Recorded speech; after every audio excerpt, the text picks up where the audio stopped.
The dream of owning a supercar is something a lot of young men have. A lot of people have asked me to make the video about my supercar experience. I finally have the chance to sit down here with you guys and tell you guys the 5 things that I learned after owning 2 exotic cars and totaling one. I never thought that I would be a guy who would own a supercar. I grew up in Panama in extreme poverty. I think that if I'm able to own a supercar, anybody can own a supercar if they just lock in. A lot of the preconceptions that I had about owning a supercar were false. You have this idea of what success looks like. Owning the supercar, having the nice clothing, having the expensive watch, having the high social status job, it doesn't change who you are as a person at all. Whoever you are gets magnified by those accomplishments. And I think that a lot of guys have this misconception that when they get that supercar and they're able to go outside and flex it, that they're going to get all of these girls and all of this popularity. And that could be nothing further from the truth. The truth is that having a nice car is not going to attract the people that you want around you. I learned that firsthand. I did meet some pretty cool people, and not everybody was bad, but the majority of the people I met were fake and very self-interested. After a while, that starts to take a toll on who you are as a person as well. And when it comes to girls, the kind of females that an exotic car attracts, the kind of females that money in general attracts, are not the females that you're looking for. I promise you that you're gonna have a lot of empty interactions, and you're gonna realize pretty quickly that it's not worth it. For the most part, they're not gonna have a genuine interest in you. And even if they do, they're going to be very shallow, vain people. And after a while, that gets old. You'll always be surrounded by people that want to stunt and flex on you. No matter what car you have, you could have the most expensive supercar. There'll be another guy who shows up and he just has to make it a point to tell you that his car costs 2 times more than yours. The real takeaway is that these people, even if they have more money than you, the only reason they associate with you is because of how it makes them look. They want to be perceived as an important person who's surrounded by other important people. And the moment you cannot keep up that facade, these people will cut you off. The second thing I learned was you should never invest your personality and your emotions in a car, in something material. I met so many people when I was in the supercar scene whose whole personality was their car. Every conversation they had was about their car, or cars in general, or money in general. I wouldn't mind if it was business and business strategy. I'm talking about just flexing to flex, just boasting to boast. And these kind of people have a very one-dimensional personality. In fact, they find it annoying if you ask them questions or try to bring up topics that are outside of the scope of their car or their outfit or their watch. And I promise you, it's not going to be a fulfilling experience. And the worst thing that can happen to you if you are a person with a personality like myself is that those people will drain who you are out of you. And before you know it, you won't know who you are and you won't have anything to talk about either. If you're not a person who's really grounded in who you are as an individual, if you don't know who you are as a person, it is very easy to become overwhelmed when you're in these circles. The third thing I learned is that you have to remain grateful. It is so easy to become ungrateful when you own one of these cars and you're trafficking in those circles. I had a Porsche 718 Spyder, which is a pretty rare car. You got to get allocation to get this car. There's less than 10,000 of those cars made. And even so, I was unhappy with the car I had because all the people around me constantly reminded me that I only had a Porsche, that it wasn't a Ferrari, it wasn't a Lambo, it wasn't a McLaren, that it wasn't a 911.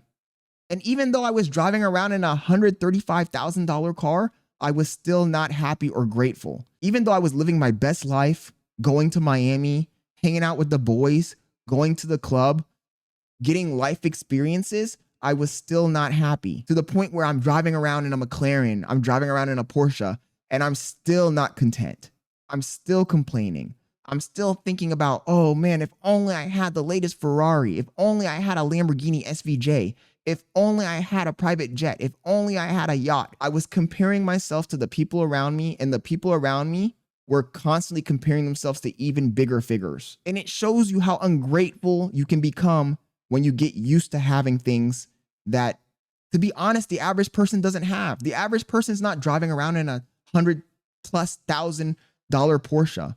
The average person is not hanging out with a bunch of multimillionaires. The average person is not going to Miami just to get lunch. The average person is not flying here, flying there, doing any of those things. The average person is working a 9 to 5, having a miserable time. It's sick. It's sick. And it really does have a toll on your mental health. I thought it wouldn't. I genuinely thought it wasn't affecting me. But in retrospect, I realize now that I was mentally ill. And it's taken me several months to purge this out of me. And the crazy part about it is it wasn't something I was oblivious to. Me and my guys, my boys, we would talk about this all the time and be like, yo, we're driving around in Lambos and McLarens and we're still not happy because we want more. And this is not a money doesn't buy happiness scenario. I don't want to twist it. I think that is a cope that a lot of people use to justify not following their ambitions. But it is a lack of perspective and a lack of gratitude problem. It's a skill issue. The fourth thing I learned was affording the car doesn't mean you afford the lifestyle. A lot of people look at the car note and the insurance and even the maintenance and say, oh, I can afford that. $3,000 a month, I can afford that. $4,000 a month, $5,000 a month, I can afford that. But what they don't take into consideration is what you're going to be doing with the car. Going on rallies, eating out at expensive restaurants with a bunch of people, going shopping, dressing the part. There's a lot that goes into owning a supercar. It's very naive of you to think that you're going to buy a supercar and you're going to park it in your garage and not enjoy it. The moment you take that car out, you're not going to want to drive around in a $300,000, $200,000 car in a t-shirt and flip-flops. In fact, even where you live is affected by the car. I had to move out of my neighborhood because of the car I owned. I had to grab Octavia. She started crying. Being able to afford the car, being able to fork over the car note, that doesn't mean that you can live the lifestyle of a supercar owner. It doesn't mean that you're going to fully be able to enjoy the car. If you're the kind of guy who's driving around in a $200,000, $300,000 car, worrying about the mileage, worrying about maintenance, worrying about all kinds of things that the car requires, the car is not for you. And I learned that pretty early on. I learned that in order for you to enjoy the car, you need to be able to truly afford the car. And this is the reason why I never went past getting a McLaren 570S. I could afford a Huracan. I could afford a Ferrari 458, a 488. But I didn't go out and get those cars because I realized pretty quickly with my first exotic car that there's a lot that goes into owning one of these cars. And for you to really truly enjoy that car, you need to be able to really afford it. You can't be worrying about the miles. You can't be worrying about maintenance. Otherwise, it's going to suck all the joy out of the experience. I drove my supercar like it was my last day on earth. And you guys, I know that's the main reason you're watching this video. You probably don't care about these 5 steps. You want to know what happened to the car. If you own a car that you can't enjoy and you're paying so much for that experience and you're not having the full experience because you're afraid, then the car isn't for you. And a lot of people will force themselves into going and getting one of these cars before they're ready. People want the instant gratification of owning the supercar, owning the penthouse, living the exotic lifestyle before they earned the exotic lifestyle. Even myself included. Yeah, I make good money, but did I earn that lifestyle? Did I earn the $1 million lifestyle? No, I didn't. Was I faking the lifestyle? I wasn't faking it. But was I ready for the lifestyle? No. I think looking back, I jumped the gun.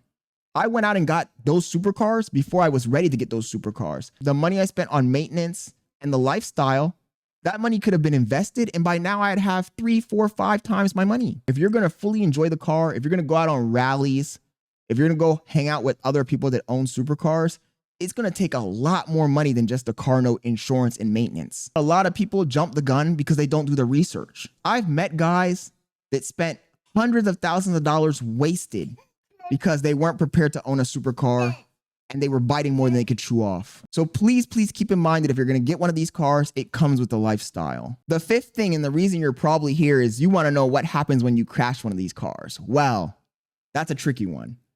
In my case, my first Porsche, the 718 Spyder, I ended up selling that car. I put 65,000 miles on that car and I sold the car for the same price I bought the car. But that was a Porsche and I got lucky. After I traded in the Porsche, I got a McLaren 570S. And this is where the fun started. The McLaren 570S is a great car. It's extremely fast. It's extremely flashy. Owning that car got me so many eyeballs, way, way, way more than the Porsche. And it got to my head a little bit. I don't baby my cars. I drive my car like it's the last day of my life. And I guess that didn't work out for me. I guess that statement didn't age well because driving extremely reckless, speeding, cutting up in traffic caught up with me. I don't think I've told this story in a video before, but I got ran off the road, ran off an overpass in my McLaren 570S. My car literally flew through the air about 15 feet, hit a pole, and got ripped in half. I shouldn't laugh. It is a little funny though. It's kind of ironic. Luckily that day I was by myself. The entire passenger side of my car got ripped off. I shit you not, the car flew through the air. I was literally in the air, at least 10 to 15 feet in the air before the car hit the ground, hit a metal utility box, and hit a pole. When you get into a situation like that, when your life literally flashes before your eyes, when the last thought that you have is, I'm going to die, it puts everything into perspective. Because that's what happened to me. When the car was gliding through the air, the last thought that I had in my mind was, oh well, I guess I'm dying today. Crashing the car was a bit of a blessing in disguise because it really woke me up to the reality of the fragility of my life and how fast things can go from you having a great day to you being dead. Thank goodness the McLaren 570S has a carbon fiber chassis, so it absorbed almost all of the impact. I actually left the car accident scene with no injuries whatsoever, other than a twisted ankle. I'm pretty sure that if I was in any other car, a Corvette C8 or a BMW or any car that has an aluminum chassis, I would have either broken my legs or I'd be dead. The McLaren absorbed all of the impact, and it was a pretty truly scary experience, but it was also such an adrenaline rush. I think that my life is a movie because how many people can tell you that story? Crashing your car is not the end all be all if you own a supercar because it gives you a story. This is just one more story that I have in my arsenal of stories that I can tell people. Now I can tell people that I own the McLaren 570S. I flew off of an overpass and I lived to tell the tale. And not many people on this planet can tell that story. I was lucky that I did not have a passenger in the car and I got all my money back from insurance. That's the other unusual, lucky outcome that I had from this accident.